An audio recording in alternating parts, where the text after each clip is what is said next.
Ijoollee Oromoodha. Salaamu alaikum warahmatullahi wabarakatuh. Warroonni mana madaamii jirtan zubaalaa gizii gabbaaftan qoshaasha ammaa gizii gabbaaftan bakka fagoo akkanaa tana hin deemina.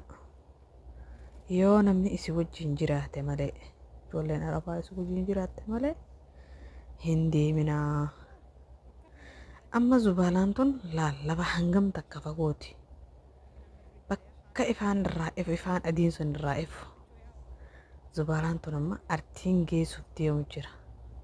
Hayyee lafti tun imee hangam takka dheertuudha. Lafti tun hangam takka dukkaana.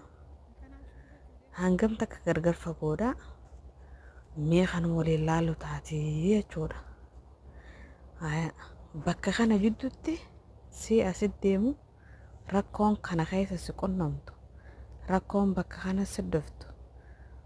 Duuba kanarraa makiinaan si dhufuu mala. Duuba kanan namni si dhufuu mala. Mootummaan si dhufuu mala. Shabaabni si dhufuu mala. Waan bakka kana rakkoo tana karaa duuba kanarraan si dhufaa beekuu hin dandeessu. Tan durarraan si dhuftu beekuu hin dandeessu.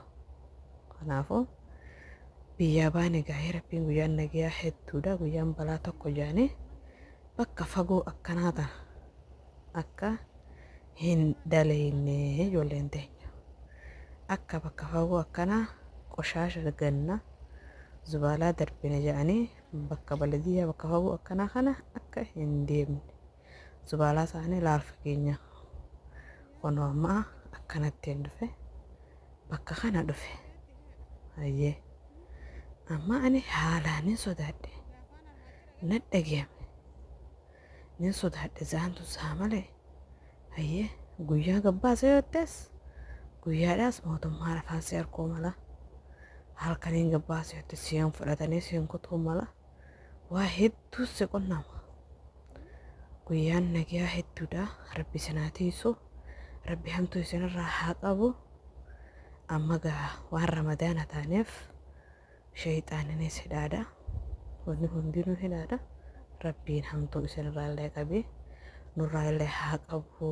Jaalawwan kiyya obboleeyyan kiyya qaqqaalee if eegaa rabbi sinaa eeguu. Lafa akkana fagoo bakka akkana fagoo tana meelaal banniniin anirraa bahee jogolacheesuun immoo asin dhiyaatu. Deemuttiin jiree gaggaasee